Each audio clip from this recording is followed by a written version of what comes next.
జిల్లా డోర్నాకల్ మండలం చిల్కోడు గ్రామంలో వరుస దొంగతనాలతో గ్రామస్తులు ఆందోళన వ్యక్తం చేస్తున్నారు. మంగళవారం రోజున మందా రామారావు, మందా నరసింహారావు ఇంట్లో చోరీ జరిగిన ఘటన మరవక ముందే మందా గోపయ్య ఇంట్లో చోరీకి పాల్పడ్డారు. ఇంట్లో ఉన్న బీర్వాను పగలగొట్టి 6 తులాల బంగారం, 10 తులాల వెండి, 50,000 రూపాయల డబ్బును దొంగిలించారని అంటూ బాధితుడు మందా గోపయ్య తెలిపారు. 2 రోజుల వ్యవధిలో 3 దొంగతనాలు జరగడంతో చిల్కోడు గ్రామస్తులు ఆందోళన వ్యక్తం చేస్తున్నారు.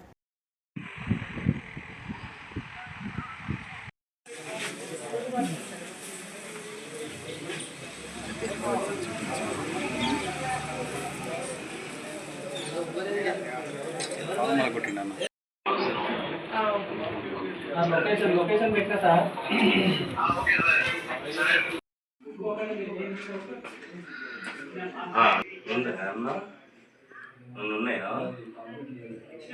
ఇది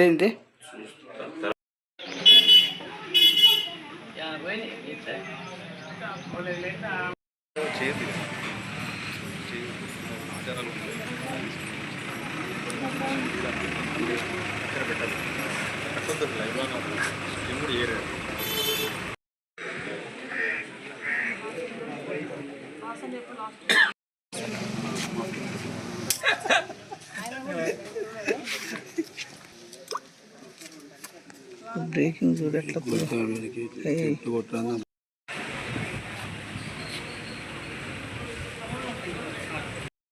మండలం చిలుకోడు గ్రామం మందా రామారావు. నిన్న రాత్రి మా గ్రామంలో మా ఇంటి దర్వాజలు పగలగొట్టి దుండగులు ఇంట్లో అంతా ధ్వంసం చేయడం జరిగింది. అదే కాకుండా మా అన్నయ్య మంద నరసింహారావు ఇంటిని కూడా ధ్వంసం చేయడం జరిగింది. ఈరోజు అదే మా కజిన్ బ్రదరు మందా గోపయ్య ఇంటిని కూడా ధ్వంసం తలుపులు మొత్తం బద్దలు కొట్టి ఇంట్లో ఉన్న సామాన్లు, తర్వాత డబ్బులు, తర్వాత బంగారాన్ని దొంగిలించడం జరిగింది. మరి దీనిపై చర్యలు తీసుకోవాలని మరి డోర్నకల్ మండల సిఐ గారిని కోరుతున్నాం. అంతేకాకుండా చిల్కోడు గ్రామంలో ఈ సీసీ కెమెరాలు పెట్టి దీన్ని నివారించాలి. తర్వాత దాంతోపాటు లైట్లు ఇవన్నీ పెట్టించాలి. వీటితో పాటు పోలీసులు దృష్టికి తీసుకొచ్చేది ఏంటంటే నైట్ రాత్రిపూట పెట్రోలింగ్ చేస్తే దీనికి నివారించడానికి అవకాశం ఉంటుంది. దాన్ని సిఐ గారి దృష్టికి తీసుకెళ్తాం. తర్వాత నిన్న మొన్ననే కరెంటు మోటార్లు, బావిలో కరెంటు మోటార్లు కూడా పోవడం జరిగింది. దాన్ని కూడా సిఐ గారి దృష్టికి తీసుకొస్తున్నాం. మా అన్నగారి మందా గోపయ్య ఇంట్లో వారు తిరుపతి వెళ్ళారు. శనివారం రోజు పోయిన శనివారం వెళ్ళారు. ఈరోజు మార్నింగ్ తలుపులు తెరిచి చూస్తే ఇంట్లో కూడా ధ్వంసం చేయడం జరిగింది. తలుపులు పగలగొట్టి తర్వాత ఇంట్లో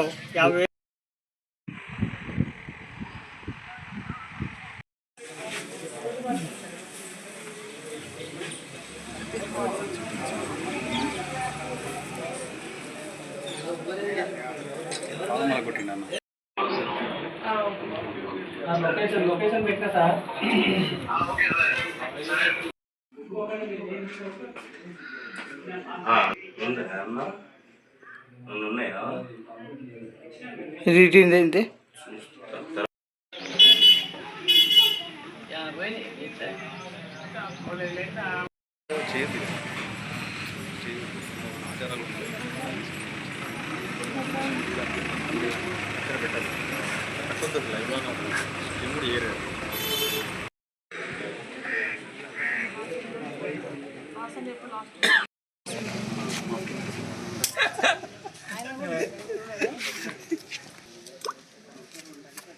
ఇది బ్రేకింగ్ చూడట్లా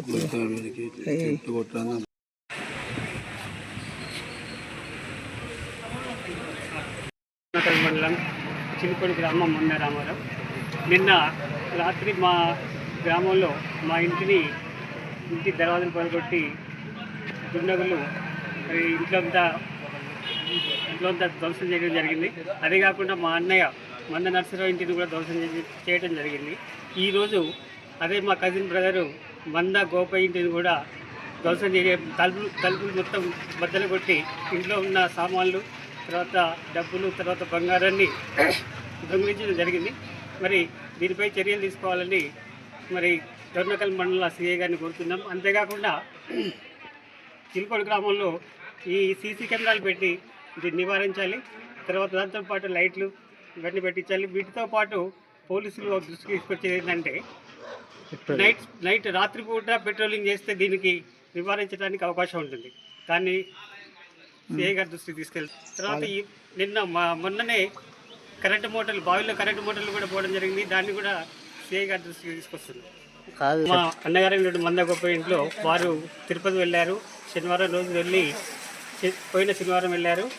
ఈరోజు మార్నింగ్ తలుపులు తెరిచి చూస్తే ఇంట్లో కూడా ధ్వంసం చేయడం జరిగింది. తలుపులు పగలగొట్టి తర్వాత ఇంట్లో 50,000 మంద గోపయ్య అనే వాళ్ళ వ్యక్తి ఇంట్లో దొంగతనం జరిగిందని ఇన్ఫర్మేషన్ ఇచ్చాము. ఇక్కడ మా క్లోజ్ టీంతో ఫింగర్ ప్రింట్ టీమ్ కూడా వచ్చారు. ఇక్కడంతా సీన్ విజిట్ చేసి దానికి సంబంధించిన ఎట్లా దొంగతనం జరిగింది దానికి సంబంధించి ఫర్దర్గా ఆ దొంగతనాలు చేసే వాళ్ళని పట్టుకోవడానికి ప్రయత్నిస్తాము. దాంతోపాటు ఇక్కడ వీళ్ళతో పిటిషన్ తీసుకొని కేసు రిజిస్టర్ చేస్తాం. తర్వాత ఫర్దర్గా దర్యాప్తు చేసి ఆ దొంగలు పట్టుకుంటాం.